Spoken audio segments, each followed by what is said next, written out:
Louvado seja nosso Senhor Jesus Cristo. Nós vamos fazer a nossa reflexão sobre a celebração da Eucaristia. Nós chamávamos missa parte por parte, mas não vamos chamar isso parte por parte, porque não é parte por parte, é a celebração da Eucaristia.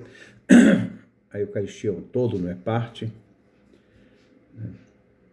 E nós vamos trabalhar hoje a recitação do Glória.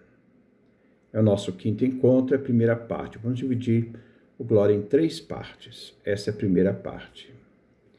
Então, nós vamos ouvirmos esse Glória que nós sempre cantamos ou rezamos na celebração da Eucaristia. Esse Glória é dividido, vamos dizer, em 3 partes e termina com uma última, acrescentada sobre a pessoa do Espírito Santo. Ele começa fazendo uma referência ao Pai. Glória a Deus nas alturas e paz na terra aos homens por Ele amados. Aqui inicia com esta grande aclamação dos anjos, quando anunciando o nascimento de Jesus. E merece uma atenção especial essa primeira parte. A segunda parte se refere à pessoa do Pai. Senhor Deus, Rei dos céus, Deus Pai Todo-Poderoso, dirigida sempre ao Pai. Nós os louvamos, nós os bendizemos, nós os adoramos, nós os glorificamos, nós os damos graça por vossa imensa glória. Entre a terceira etapa, referindo à pessoa do Filho. Senhor Jesus Cristo, Filho unigênito.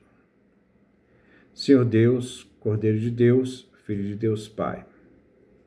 Vós que tirais o pecado do mundo, tende piedade de nós. Vós que tirais o pecado do mundo, acolhei nossa súplica. Vós que estáis à direita do Pai, tende piedade de nós. Só vós sois o Santo, só vós o Senhor, só vós o Altíssimo Jesus Cristo. E a última fecha com a unidade do Espírito Santo, com o Espírito Santo, na glória de Deus Pai. Amém. Mantendo a unidade da Trindade. Nós vamos ver esses detalhes e a história da formação deste grande hino da Igreja. A Igreja celebra aquilo que crê. A fé é o fundamento daquilo que se celebra.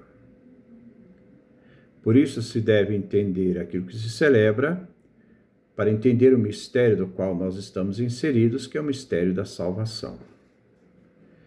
Antes de se celebrar, a fé já cunhou o sentido daquilo que é celebrado pela comunidade, pela fé da Igreja. A fé antecede as fórmulas litúrgicas. Rezamos o que cremos. O rito sem história é vazio. Ritualismo. O rito é expressão do que se crê, fundamenta a celebração. Cada gesto tem um significado, tendo em vista a salvação. Nos faz viver toda a obra da salvação, entre a certeza e a esperança. É aquela expressão Maranatá. Como naquela antiguidade não se separava as palavras, você não sabe se é Maranatá ou Maranatá. Então, podemos afirmar Maranatá, o presente do indicativo é certeza, o Senhor vem. Maranatá é imperativo, vem Senhor. Entre a certeza e a esperança, celebramos nossa salvação. Entre a certeza, o Senhor vem, e a esperança, vem Senhor. Existem pessoas que dizem o rito da celebração da Eucaristia é vazio, é frio. Não é. Mas para quem perdeu o significado daquilo que se celebra, tudo é vazio. Perdeu o sentido, e o valor daquilo que representa nos seus gestos. Vamos ver hoje o Glória em 3 encontros. O canto do Glória não foi criado para o uso litúrgico, ele não nasceu para a liturgia, mas faz parte do inário da igreja. É um tesouro que a igreja guarda. Esses cantos litúrgicos, foram cantos que foram desenvolvidos pela jovem igreja, a igreja nascente. Existiam na igreja os cânticos bíblicos. Nós encontramos na carta de Paulo alguns cânticos bíblicos, e alguns salmos fabricados pela igreja, que se uniam àqueles da Sagrada Escritura que se cantavam na liturgia. Podemos ver os cânticos bíblicos, por exemplo, Magnífica, é um cântico bíblico, mas também um canto recitado pela igreja, o Te Deum. Ele é recitado, cantado aos domingos e dias de festas. É um canto muito antigo. O canto do Glória, ele era chamado da grande doxologia, para distinguir da pequena doxologia, glória ao Pai, ao Filho e ao Espírito Santo. A Igreja Oriental manteve o hino não bíblico, mas aprofunda o mistério da salvação. Por exemplo, um hino não bíblico da Igreja Oriental, Ó Luz Jubilosa, cantada já no século I em Roma, quando até o ano 250 a liturgia era em grego. Vale a pena procurar no Google este canto cantado pela Igreja Oriental, tão antigo quanto a Igreja. A tradução é: Ó Luz Jubilosa da Santa Glória, da imortal Pai Celeste Santo. Bem-aventurado Jesus Cristo, chegados ao pôr do sol, contemplando a luz vespertina, nós louvamos o Pai, o Filho e o Espírito Santo de Deus. Tu és digno, em todo o tempo, de ser louvado por vozes puras. O Filho de Deus, doador da vida, todo o universo te glorifica. Esse era um canto muito antigo, como Te Deum é muito antigo, como o canto Glória é muito antigo, mas são cantos não bíblicos, mas que eram cantados pela igreja primitiva. Essa grande doxologia era muito estimada na igreja antiga. Encontramos o texto do Glória, o cântico, nas constituições apostólicas. E também existe uma versão da liturgia bizantina no Códice Alexandrino, que é do século V, que também traz o Novo Testamento. O Glória possui algumas partes principais. Vamos trabalhar hoje a aclamação dos anjos. Glória a Deus, onde nos unimos ao louvor dos anjos. Glória a Deus nas alturas. Paz aos seres humanos. Voltando nossas preces àquele que nos trouxe a paz do céu, para que sua obra seja planificada. Aos homens por ele amados. Não é aos homens de boa vontade, não. Aos homens por ele amados. A liturgia oriental divide o louvor dos anjos em 3 membros, então. Glória a Deus nas alturas, essa aqui é oriental. Paz na terra, segundo. Aos homens por ele amados, terceiro. Não de boa vontade, não são os homens que têm boa vontade, é Deus que tem boa vontade em relação aos homens.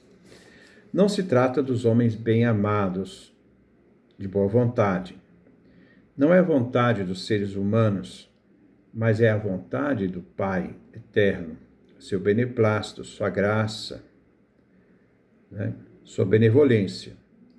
São seres humanos da graça divina, que foram eleitos, os seres em que a mensagem do Reino de Deus vem anunciada. E do desígnio de Deus, que a paz chegue às pessoas, os filhos e filhas do Reino. Este desígnio divino se torna realidade através do nascimento do Redentor. É a primeira manifestação dessa realidade. Deus entra na história com o desígnio do Filho que nos é dado. Quando o Salvador entra no mundo para salvar o gênero humano, se faz presente a glorificação de Deus, a paz para os seres humanos, início do tempo da salvação. O início do glória quer dizer, com o canto dos anjos, que a glória de Deus é dada e que chegue a paz aos seres humanos. Mas a glorificação de Deus e a salvação da humanidade vem realizada somente pelo sacrifício da cruz. Paixão do Senhor Jesus, morte na cruz, depois a sua ressurreição. E os frutos do reino de Deus precisam e devem ser amadurecidos até o fim do mundo. Se deve ver no Cântico dos Anjos, no início do Glória a Deus nas alturas, não aquilo que aconteceu com o nascimento de Jesus, mas aquilo que também aconteceu e está sendo realizado na história da fé da Igreja até o fim, a escatologia. Glória seja a Deus nas alturas e paz às pessoas por Ele amados. Cada dia a Igreja vive com seus filhos reunidos para oração e vê o aproximar do reino de Deus, apesar de toda dificuldade, desafios, afrontas, interno e externo, diante da realização do plano eterno de Deus que age na história para salvar. E os anjos cantam: glória a Deus nas alturas e paz na terra aos homens por Ele amados. Não vamos traduzir de boa vontade, porque não são os homens que têm boa vontade. É Deus que, na sua boa vontade, elege e escolhe os seres humanos na sua presciência eterna. E realiza isso na história com a presença de seu Filho. A Igreja canta no Glória o que acredita. Deus age na história. Deve ser conhecido pelo Cântico dos Anjos e traz salvação aos homens que são amados por Ele. Então, essa primeira parte do Glória, depois nós vamos passar agora para falar do Pai Eterno, a segunda parte, terceiro Filho, e depois, juntamente a terceira, a questão do Espírito Santo, que é aquela realidade que une toda a obra da salvação, que dá unidade a toda essa obra da salvação no amor. Que Deus nos dê a sua graça, a sua bênção, a sua face resplandeça sobre nós.